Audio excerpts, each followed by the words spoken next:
ये फार्मूले आपको याद रखने हैं क्योंकि इन पे डायरेक्ट कई बार सवाल बनते हैं। देखिए मेरे बच्चे, ये बेहतरीन सवाल है। ये वो माध्यम है जिसके थ्रू आप बहुत जल्दी से अपने पूरे चैप्टर का क्विक रिवीजन कर लेंगे। मेरे प्यारे बच्चों, आज हम बात कर रहे हैं यूनिट डिजिट के।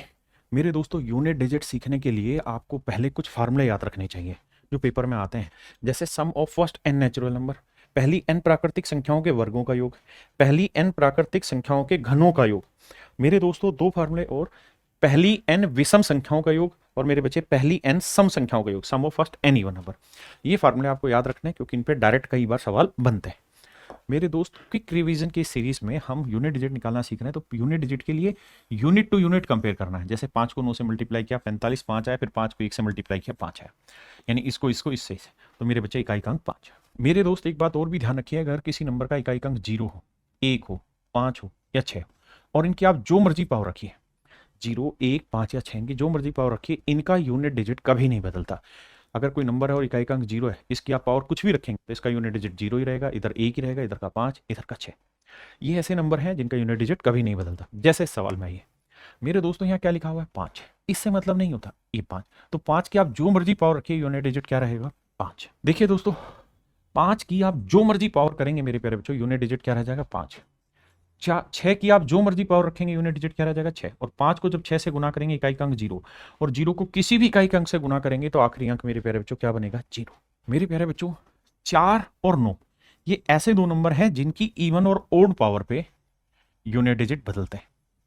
इवन और ओड पावर पे यूनिट डिजिट बदलते हैं। एक बात ये भी ध्यान रखिएगा कि किसी भी इवन नंबर की ओड पावर करोगे या इवन पावर करोगे तो रिजल्ट हमेशा ही इवन आएगा, और किसी ओड नंबर की आप जो मर्जी पावर करो, इवन करो या ओड करो, तो रिजल्ट मेरे बच्चे हमेशा ही ओड आएगा। ये दोनों बातें ध्यान रखना।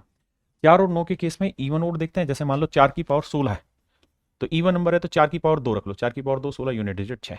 मान लीजिए मैंने कहा 4 की पावर 80 तो इवन पावर है, तो 4 की पावर 2 रखोगे, यूनिट डिजिट 6। अगर मान लीजिए मैंने कहा 9 की पावर 41 तो ये ओड पावर है, तो 9 की पावर 1 रखेंगे, यूनिट डिजिट आएगा 9। अब मेरे प्यारे बच्चों, यहाँ क्या है 53 की पावर 5, 53 की पावर 5, 53 क्या है ओड नंबर, और ओड नंबर की आप जो मर्जी पावर रखिए, रिजल्ट आएगा ओड।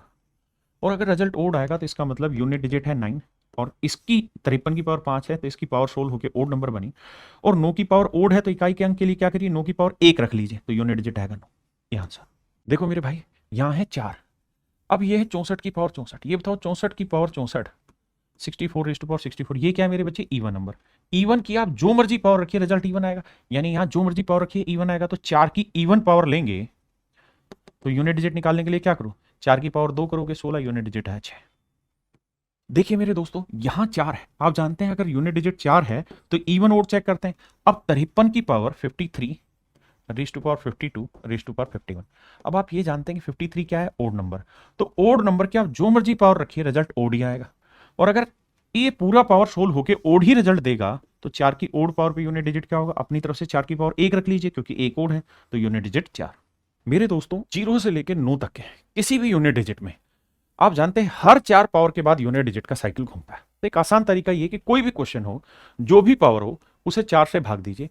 अब ये देखिए, अगर एक रिमाइंडर बचा तो उस नंबर की पावर 1 यूनिट डिजिट, 2 बचा 2, 3 बचा उस नंबर की पावर 3 यूनिट डिजिट, और अगर ये एग्जैक्ट डिवाइड हो गया तो इसका मतलब उस नंबर की 4 पावर जो रखोगे तब जो आएगा, तब जो यूनिट डिजिट होगा वही इस एक्सप्रेशन का भी यूनिट डिजिट होगा। जैसे यहां ये इसे 4 से भाग दोगे तो 4 की डिविजिबिलिटी आखिरी 2 अंक 13, 13 को 4 से भाग देंगे 12 गया, 1 बचा तो 7 की पावर 1 7। 9 आ गया तो ओड नंबर है मेरे बच्चे, 9 और 4 पे इवन ओड देखते हैं, ओड आ गया तो 9 की पावर 1 9 आएगा। यहाँ 4 की इवन पावर है तो 4 की पावर 2 6, और यहाँ 2 है तो 4 से भाग दोगे एग्जैक्ट हुआ तो 2 की पावर 4 मेरे बच्चे 16 6, तो 6 को 6 से करोगे 6 है, 6 9 54 4 है, 4 7 28 8 है, तो यूनिट डिजिट मेरे बच्चों 8 है। देखिए मेरे दोस्तों, 4 से भाग देंगे एग्जैक्ट हुआ तो 3 की पावर 4 लेंगे 81, यूनिट डिजिट 1। यहाँ 4 से भाग देंगे 36 एग्जैक्ट गया 2 बचा, 7 की पावर 2 49 9 आया यूनिट डिजिट। 6 की आप जो मर्जी पावर रखिए, यूनिट डिजिट 6। अब मेरे दोस्तों 6 और 1 कितना हुआ 7, 7 में से 9 घटेगा नहीं तो क्या करना है, तो कैरी फॉरवर्ड कर लेते हैं, तो 17 में से 9 घटाइए, तो 17 में से 9 गया मेरे बच्चे 8 है। ऐसा क्यों कर रहे हैं आप ये बताइए। अगर किसी एक्सप्रेशन का यूनिट डिजिट 7 है तो इसमें मैं 10 जोड़ दूं तो भी तो रिजल्ट में यूनिट डिजिट 17 ही में भी तो 7 ही रहा। एक शब्द होता है मेरे प्यारे बच्चों फैक्टोरियल। फैक्टोरियल का मतलब होता है basically product of first n natural number. अगर मैंने आपको कहा कि n फैक्टोरियल। तो इसका मतलब हुआ a गुना 2 गुना 3 कहां तक, n फैक्टोरियल तक। n तक का प्रोडक्ट, n नेचुरल नंबर का प्रोडक्ट n फैक्टोरियल कहलाता है। तो एक बात समझना हमेशा के लिए, मैं आपसे ये कहूं कि 3 फैक्टोरियल, फैक्टोरियल का ये भी साइन है, 3 फैक्टोरियल 3 से डिवाइड होगा या नहीं होगा, बिल्कुल होगा, क्योंकि 3 फैक्टोरियल में 3 आता है। मैं कह रहा हूं मेरे बच्चे 4 फैक्टोरियल 3 से डिवाइड होगा या नहीं होगा, बिल्कुल होगा। क्यों? क्योंकि 4 फैक्टोरियल में 3 तो आता ही है, तो डिवाइड होगा ही होगा। यानी हमेशा ये होगा कि अगर जैसे मान लीजिए मैंने यहाँ 6 लिया और मैं आपको कहूं कि भाई बताओ ये 4 से डिवाइड होगा या नहीं होगा, बिल्कुल होगा, क्योंकि 4 से बड़ा फैक्टोरियल। तो यही कॉन्सेप्ट यहाँ पूछा हुआ है कि भाई 234 फैक्टोरियल, तो ये बताओ ये 4 से डिवाइड होगा या नहीं होगा, बिल्कुल होगा, क्योंकि 4 से बड़ी वैल्यू है। और अगर एग्जैक्ट डिवाइड हो गया तो 3 की पावर 4 81, यूनिट डिजिट 4 1 आएगा। यहां मेरे बच्चों ये 4 से एग्जैक्ट डिवाइड होगा या नहीं होगा, बिल्कुल होगा। और वैसे भी अगर हम 2 फैक्टोरियल की बात करें या 2 से बड़ा कोई भी फैक्टोरियल लेते हैं तो हमेशा ही रिजल्ट इवन होगा, क्योंकि 2 उसके अंदर मौजूद होगा। और 4 और 9 में तो इवन और देखते हैं, तो ये इवन नंबर बनेगा। तो 4 की पावर 2 यूनिट डिजिट है 6, 6 को 1 से गुना करेंगे, इकाई का अंक 6। देखिए मेरे बच्चे ये बेहतरीन सवाल है। पहले इसकी पावर का एज्यूम करिए, 337 रेज़ टू पावर 334। भाई हमें ये पता है कि यूनिट डिजिट कितना है, 3, इनकी तो जरूरत ही नहीं है। अब यूनिट डिजिट चेक करना है तो जो पावर है उसे 4 से भाग देना पड़ेगा और फिर देखना पड़ेगा रिमाइंडर क्या आ रहा है। तो मेरे बच्चे इसे 4 से भाग दोगे तो 4 से भाग देने के लिए आखिरी दो अंक, तो 4 9 जा 36, एक बचा और एक की आप जो मर्जी पावर रखिए, यूनिट डिजिट एक ही आएगा, मतलब रिमाइंडर 1 आएगा। इसका मतलब ये हुआ कि जब आप इसे 4 से डिवाइड करेंगे तो यूनिट डिजिट मतलब रिमाइंडर 1 आया, तो मतलब 3 की पावर 1, तो इकाई का अंक क्या आ जाएगा, 3। मेरे प्यारे बच्चों बेहतरीन सवाल है। सवाल में पूछा x की पावर 19 माइनस x की पावर 7, यूनिट डिजिट क्या आना चाहिए, 5। तो x की क्या क्या वैल्यू पॉसिबल है, तो बेस्ट तरीका है कि हम इसे 4 से भाग दें। अगर 4 से भाग दें तो 16 एग्जैक्ट होगा, बचा 3, तो x की पावर 3 यानी जो इसका यूनिट डिजिट होगा वो, इसे 4 से भाग देंगे तो यूनिट डिजिट मतलब 3 रिमाइंडर बचा।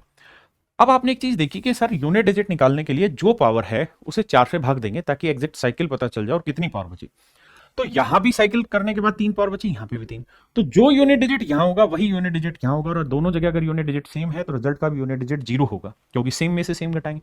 जबकि यहां है 5, तो इसका मतलब x की कोई वैल्यू ऐसी पॉसिबल है ही नहीं, यानी x की कोई वैल्यू ऐसी पॉसिबल नहीं जिस पे ऐसा आंसर हो। उसने पूछा x के कितने मान संभव है, तो 0 मान संभव है। देखिए मेरे बच्चे इन सवालों में क्या करना है कि x एक वेरिएबल है और वेरिएबल की आप जो मर्जी वैल्यू ले ले, तो मैं क्या करता हूँ x की वैल्यू 0 ले लेता हूँ। तो ये आया 0 जमा 1, तो 4 की पावर 1 यूनिट डिजिट 4, ये 0, तो 3 की पावर है तो 4 से भाग देंगे 12, 1 बचा तो 3 की पावर 1, 3, ये 0 है, 0 में 2 जोड़ा 2 आया, तो 7 की पावर 2 49 यूनिट डिजिट 9। और यहां मेरे बच्चे 0 लेंगे तो 9 की पावर 0 1। अब यूनिट डिजिट चेक करना है तो 4 3 12, 2 9 18, तो मेरे बच्चों इकाई का अंक 8 है। मेरे दोस्तों सवाल में कह रहा है find the unit digit in the product of all prime number between 1 to this. तो मेरे बच्चों आप जानते हैं सबसे छोटा प्राइम नंबर ही जो होता है वो इवन होता है, इसके बाद 3 आता है, फिर 5 आता है और फिर आगे। लेकिन मेरे दोस्तों है क्या कि जब 2 और 5 को मल्टीप्लाई करेंगे तो यूनिट डिजिट क्या बनेगा, 0। और ये भी ध्यान रखना कि आगे 5 कभी नहीं आएगा प्राइम नंबर, आगे 2 भी कभी नहीं आएगा प्राइम नंबर में, सिर्फ यही आते हैं शुरुआत में, तो इनके प्रोडक्ट का यूनिट डिजिट 0 होगा। मेरे प्यारे बच्चों सवाल में ये नहीं पूछ रहा यूनिट डिजिट क्या है, कहते हैं इसका हजारवां अंक क्या है। तो ये 5 की पावर 3 है, इसको लिख लेते हैं मेरे बच्चे 2 की पावर 3 गुना में 2 की पावर 998, क्योंकि आप जानते हैं बेस से में पावर ऐड हो जाएंगे, ये बन जाएगा 10 की पावर 3। और 10 की पावर 3 बनने का मतलब है कि इसे जब सोल्व करोगे तो जो भी वैल्यू आ रही होगी उसके आखिर में 3 जीरो आएगा, 1 2 3, तो इकाई दहाई सैकड़ा हजार, तो यानी 0 के बाद वाला जो यूनिट डिजिट है वो आपसे पूछ रहा है। तो मेरे बच्चे यूनिट डिजिट निकालना है तो क्या करो, पावर को 4 से भाग दो, 4 से भाग देंगे तो 4 दूनी 8, 4 चौक 16, 2 पावर बची और 2 की पावर 2 यूनिट डिजिट 4। इसका मतलब 0 0 0 से पहले जो अंक आएगा वो 4 आएगा, और यही वो पूछ रहा है कि भैया हजारवें अंक पर कौन सा डिजिट आएगा, तो 4। मेरे दोस्तों यहां आप ये चेक करिए कि 3 को किससे गुना करें, 6 से, तो 3 को 6 से गुना करेंगे यूनिट डिजिट 8 आया। अब n की वैल्यू ऑप्शन से ऐसी उठाइए कि 8 को उस वैल्यू से मल्टीप्लाई करें तो यूनिट डिजिट उससे 2 बड़ा है। तो मेरे बच्चे करो क्या, 8 को 4 से गुना करो तो देखो क्या यूनिट डिजिट 6 आ रहा है, क्योंकि अगर n की वैल्यू 4 है तो आना चाहिए 4 और 2 6, तो 8 चौक 32 नहीं आ रहा। 8 को 5 से गुना करेंगे और तो देखो क्या आंसर में यूनिट डिजिट 7 आ रहा है, नहीं आ रहा। मेरे बच्चे 8 को 6 से गुना करो तो 8 6 48, तो यूनिट डिजिट क्या 6 से 2 बड़ा आ रहा है, हाँ आ रहा है। यानी अगर सर यहाँ 6 ले लें तो देखो यहाँ 6 3 18 8 आया, 8 6 48 8 आया, और मेरे बच्चे n की वैल्यू 6 ली तो 6 और 2 8 सेटिस्फाई कर गया। तो ऐसे सवालों को ऑप्शन से करिए। मेरे दोस्तों फैक्टोरियल में एक बात हमेशा याद रखना, 5 फैक्टोरियल वो वाली वैल्यू है जिसके बाद हर फैक्टोरियल का यूनिट डिजिट 0 होगा। 5 फैक्टोरियल्स के बाद या 5 फैक्टोरियल से हर फैक्टोरियल का यूनिट डिजिट 0 होता है। तो जब बाकी सबका यूनिट डिजिट 0 है तो इनको जोड़ोगे भी तो यूनिट डिजिट 0 है, तो मैटर करता है बस इतना। तो मेरे बच्चे 1 फैक्टोरियल का यूनिट डिजिट 1, 2 फैक्टोरियल का यूनिट डिजिट 2, 3 फैक्टोरियल का यूनिट डिजिट 6 और 4 फैक्टोरियल का यूनिट डिजिट 4। इन्हें जोड़ोगे तो 4 6 10, 2 12 और 1 13, इकाई का अंक आएगा मेरे दोस्तों 3। मेरे दोस्तों इस सवाल में ये कह रहा है कि a एक ऐसा पॉजिटिव इंटीजर है कि a स्क्वायर यानी किसी नंबर का स्क्वायर कर रहे हैं तो यूनिट डिजिट 9 आ रहा है। तो मेरे प्यारे बच्चों या तो 3 ऐसा बनाता है या फिर 7 जिसका वर्ग करने पर यूनिट डिजिट 9 आता है, या तो a का यूनिट डिजिट 3 है या फिर 7 है। अब नेक्स्ट स्टेटमेंट में कह रहा है कि a+1 का स्क्वायर कर रहे हैं तो यूनिट डिजिट आ रहा है 4। a+1 का स्क्वायर कर रहे हैं तो यूनिट डिजिट आ रहा है 4। तो अगर मेरे बच्चे मैं 7 ले लेता हूं तो 7 और 1 8, 8 का वर्ग 64 सेटिस्फाई कर रहा है। अगर मैं 3 ले लेता हूं तो 3 और 1 4, 4 का वर्ग 16 सेटिस्फाई नहीं कर रहा। तो तय हो गया कि सर a की वैल्यू 7 है। अब कह रहा है 7 जमा 2 9, 9 का वर्ग करेंगे 81, यूनिट डिजिट क्या आएगा मेरे बच्चों 1। यही हमसे पूछा है मेरे दोस्तों, one of the finest question है। सवाल में कह रहा है कि कोई x और y दो इंटीजर है, इसके स्क्वायर का यूनिट डिजिट 9 है, इसके स्क्वायर का भी यूनिट डिजिट 9 है। तो मेरे बच्चे स्क्वायर का यूनिट डिजिट 9 कब कब हो सकता है? जब या तो 3 हो या 7 हो, यानी दोनों ही 3 3, इसका भी यूनिट डिजिट 3 हो, इसका भी यूनिट डिजिट 3 हो, दोनों आ सकता है। और कह रहा है इनका डिफरेंस, तो 3 में से 3 गया 0, तो 0 आ सकता है भैया, इसमें कोई आपत्ति नहीं है। अब आगे कह रहा है कि भैया ये 7 हो, ये भी 7 हो, इसका भी इकाई अंक 7 हो, इसका भी इकाई अंक 7 हो, तब भी ये संभव है। लेकिन उस केस में भी डिफरेंस 0 आ जाएगा, यूनिट डिजिट मतलब डिफरेंस 0 मतलब इकाई का अंक 0 आ जाएगा। अब एक काम हम ये करते हैं कि इसका यूनिट डिजिट 7 ले लें, इसका यूनिट डिजिट 3 ले लें। इस केस में मेरे बच्चे इनके बीच का जो डिफरेंस आएगा 7 में 3 गया 4, तो इकाई का अंक आ सकता है 4, ये भी ठीक है। लेकिन अगर मेरे प्यारे बच्चों मैं ऐसा करूं कि इसका यूनिट डिजिट 3 ले लूं और इसका यूनिट डिजिट 7 ले लूं, तो 3 में से 7 तो सब्ट्रैक्ट होगा नहीं, तो क्या किया जाएगा, हासिल ली जाएगी। 13 में से 7 गया 6, तो ये भी संभव। तो ये तीनों संभव है, लेकिन उसने पूछा कौन सा नहीं हो सकता, तो मेरे बच्चे ऑप्शन डी नहीं आ सकता। मेरे दोस्तों सवाल में कह रहा है कि ये नंबर है पावर n है, यानी 3 की पावर n, इसका इकाई का अंक जो है यूनिट डिजिट 7 है।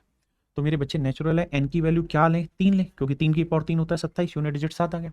अब कह रहा है कि भैया 7 की पावर n मतलब मेरे बच्चों 7 की पावर 3, इसका इकाई का अंक क्या होगा 343, तो यूनिट डिजिट 3 आएगा। तो ऑप्शन बी मेरे बच्चे राइट आंसर। मेरे दोस्तों ये रिवीजन क्लासेस आपको कैसी लग रही हैं? देखिए इसका उद्देश्य मेनली ये है कि जो बच्चे हमसे पढ़ रहे हैं, चाहे वो हमारे बैचेज में पढ़ रहे हो या यूट्यूब सेशन पे, उनको ये क्लासेस कैसी लगती हैं। ये वो माध्यम है जिसके थ्रू आप बहुत जल्दी से अपने पूरे चैप्टर का क्विक रिवीजन कर लेंगे, आपको सारे कॉन्सेप्ट याद आ जाएंगे। थैंक यू मेरे बच्चे।